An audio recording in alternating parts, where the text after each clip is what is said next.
ये जो भगवान के सांश होते हैं, हाँ, तो वो स्वरूप शक्ति को गवर्न करते हैं। हाँ, तो यहाँ पे जैसे शंकर जी है, शंकर जी को स्वयं भगवान कहा गया है। हाँ, हाँ। तो अगर सब भगवान है, स्वरूप शक्ति को गवर्न करने वाले सब भगवान होते हैं। तो वो भाग है क्या? वो स्वरूप शक्ति तो है, उसी की पावर है सारी, और भगवान में का धरा है? रामकृष्ण में और है क्या? वही स्वरूप शक्ति है, उसी की सारी पावर से वो भगवान बने बैठे हैं। हाँ? तो ये जो श्वास जो है, हाँ, तो वो भी भगवान की भक्ति करते हैं।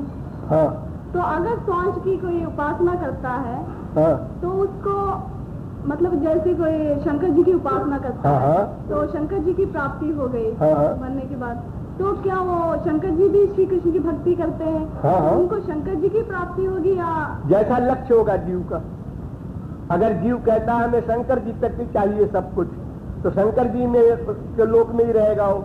अगर वो कहता है शंकर जी की भक्ति करके हम श्री कृष्ण लोक जाना चाहते हैं, तो शंकर जी उसको उस लोक पहुंचा देंगे। ये भक्त के एम पर डिपेंड करता है, और भक्त का एम जो है वो गुरु के अनुसार चलेगा। जैसा उसका गाइड होगा उसी के अनुसार उसको बताएगा, तुम शंकर भक्ति करो, उनसे यही पर मांगना श्री कृष्ण प्रेम मिले।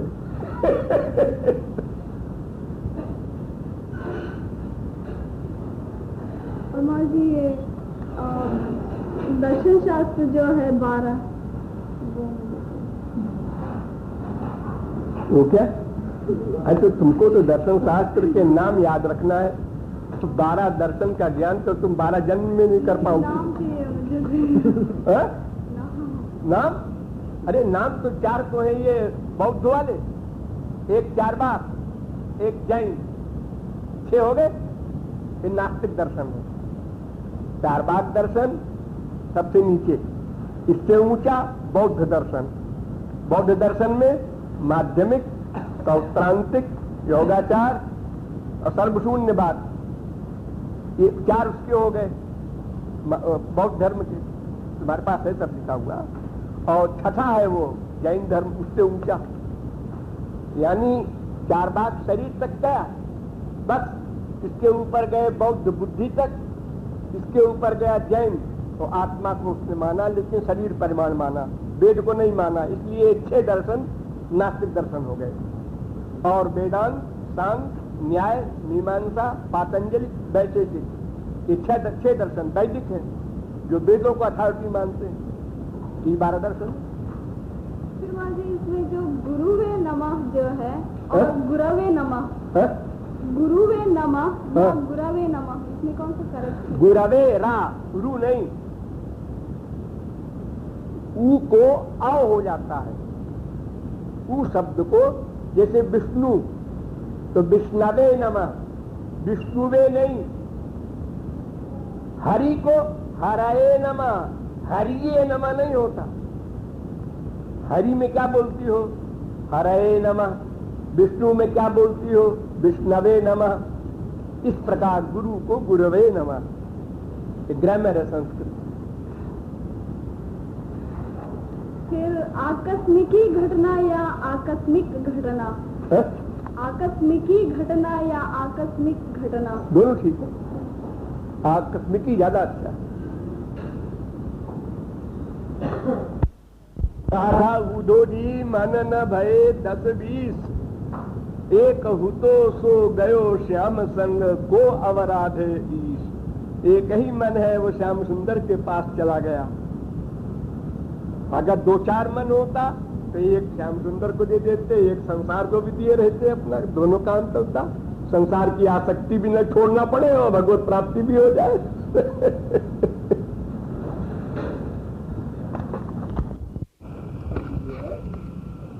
ये आत्मक ज्ञान के लिए भी प्रयुक्त होता है, ब्रह्म ज्ञान के लिए भी होता है।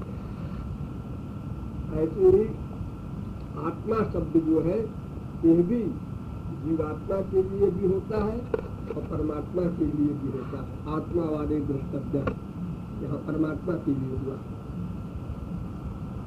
तो शब्द का अर्थ प्रकरण के अनुसार हुआ करता है वेदों में। जिस प्रकरण में जो अर्थ वहां पर उपयुक्त है, वही अर्थ करना पड़ता है। तो अगर ब्रह्म का अर्थ यहाँ पर हम ब्रह्म करें तो फिर उसको विशते तदनंतरम के लिए भक्त्या मामा भिजाना की क्या जरूरत? हरि ब्रह्मभूत हो गया अगर तो फिर भक्ति लभते पराम क्या मतलब? कोई कमी है क्या? तो ब्रह्मभूत वहां पर आत्मा के लिए बोला गया, इसलिए हर जगह कहीं कहीं आत्मा को ब्रह्म, कहीं ब्रह्म को आत्मा, यहाँ तक कि कहीं कहीं ब्रह्म को जीव शब्द से भी कहा है वेदों ने। उसको उस प्रकरण के अनुसार समझना पड़ता है। तो यहाँ ब्रह्मभूता जो है आत्मज्ञानी के लिए कहा है, जिसको अभी ब्रह्म ज्ञान नहीं हुआ, क्योंकि आत्मज्ञान तो साधना से हो जाता है, अपनी साधना से, लेकिन ब्रह्म ज्ञान नहीं हो सकता है। ब्रह्म ज्ञान तो केवल सगुण साकार भगवान की भक्ति से ही हो सकता है, क्योंकि ज्ञान और योग कोई भी साधन माया से मुक्ति नहीं दिला सकते। इसके लिए भक्ति कंपलसरी है। तपस्विनो दान पराय शस्त्रिनो कोई भी हो, तरंग बिन से मम स्वामी, मृत्यु से तरना, माया से पार होना, ये सब तो केवल श्री कृष्ण भक्ति से ही होगा। मामेव ये प्रपद्यन्ते, वहां तो एव शब्द दिखा है।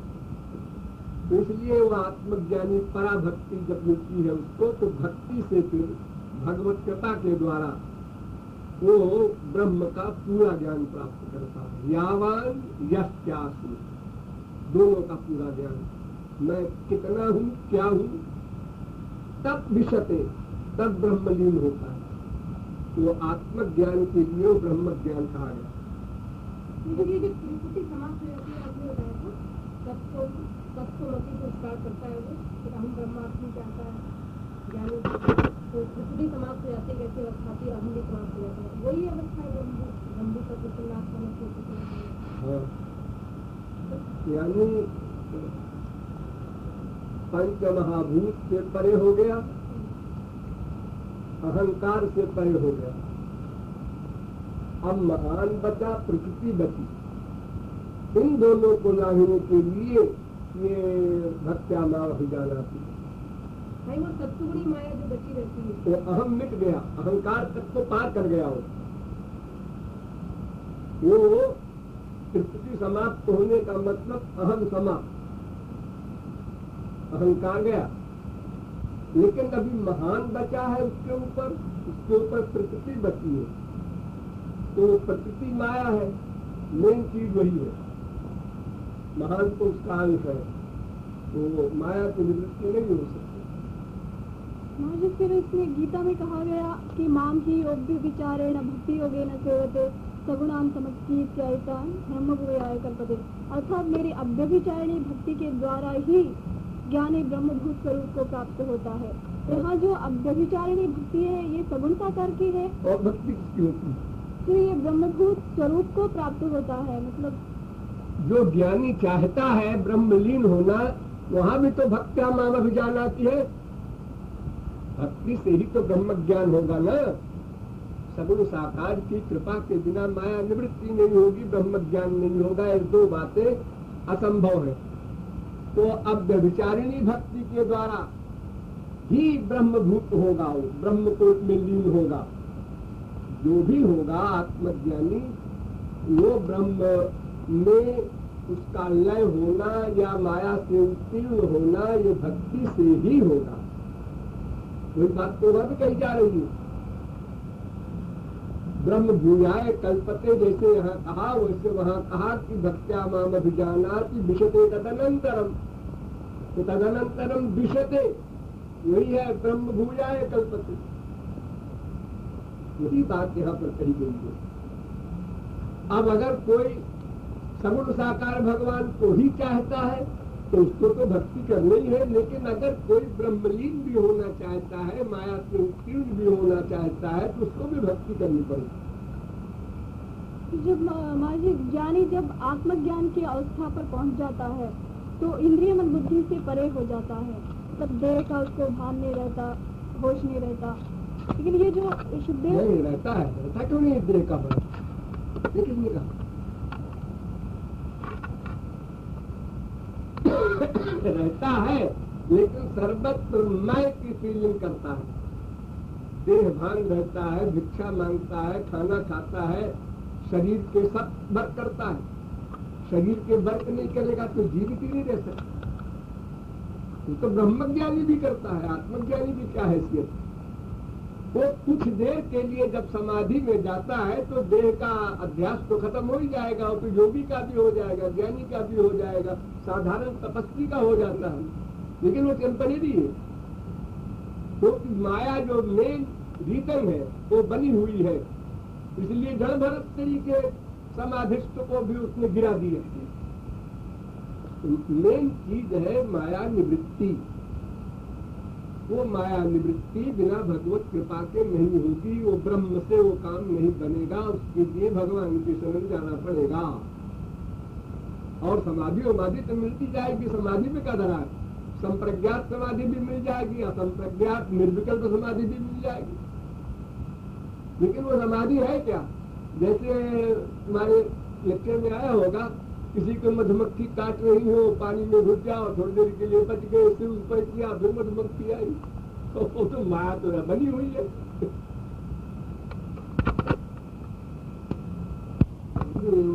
नया न भूलो, ब्रह्म के पास तो चाहे निराकार हो, साकार हो, कोई हो, भक्ति ही ले जाएगी।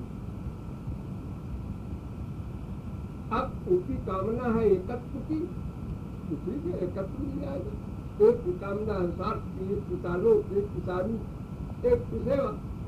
जिसका गुरु जैसा है वही उपदेश देगा, उसी के अनुसार चलेगा। सगुण साकार की भक्ति तो बाद में करता है ना, ब्रह्मभूतावस्था के बाद, ब्रह्मभूतावस्था पर पहुंचने के बाद ही सगुण साकार भगवान को खड़ा रखेगा। उसके पहले जब हार जाता है तब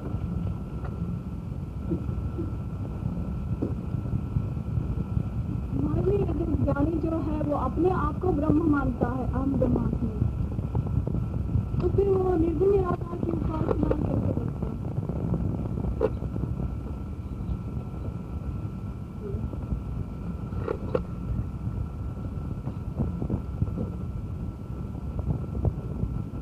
तो कर्म अपनी उपासना करता है, आत्मोपासक है, क्या ब्रह्मोपासक है, क्योंकि आत्मा ही परमात्मा है उसके लिए। तो आत्मा की उपासना अंतःकरण करता है।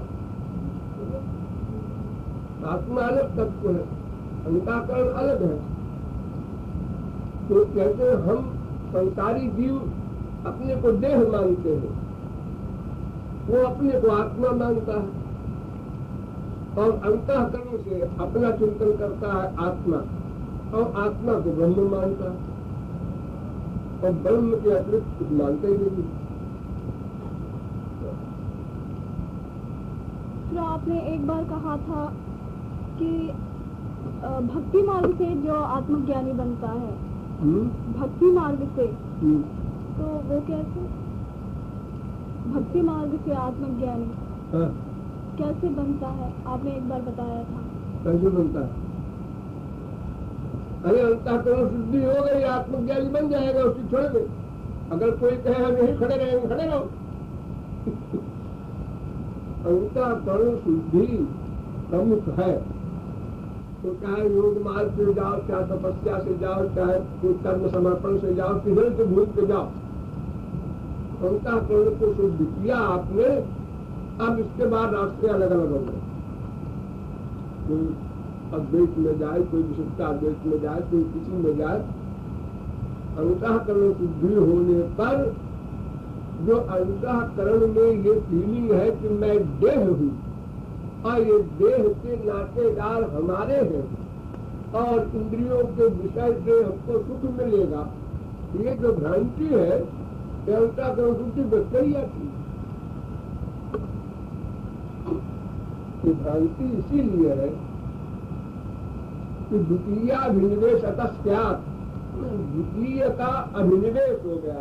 अंतःकरण में आत्मा को तो छोड़ दिया और शरीर को मैं मान लिया, ये अभिनिवेश हो गया।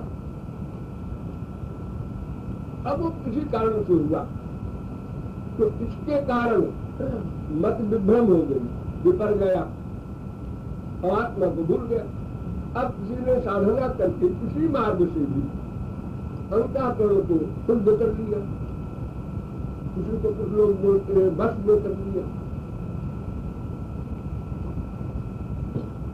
वास्तव में तो अंतःकरण शुद्धि भी पूर्णतया या बस में करना ये पूर्णतया बिना भक्ति के नहीं होती, लेकिन बहुत काफी हो जाती है, आत्मज्ञान के लिए पर्याप्त हो जाती है, ब्रह्म ज्ञान के लिए पर्याप्त नहीं है।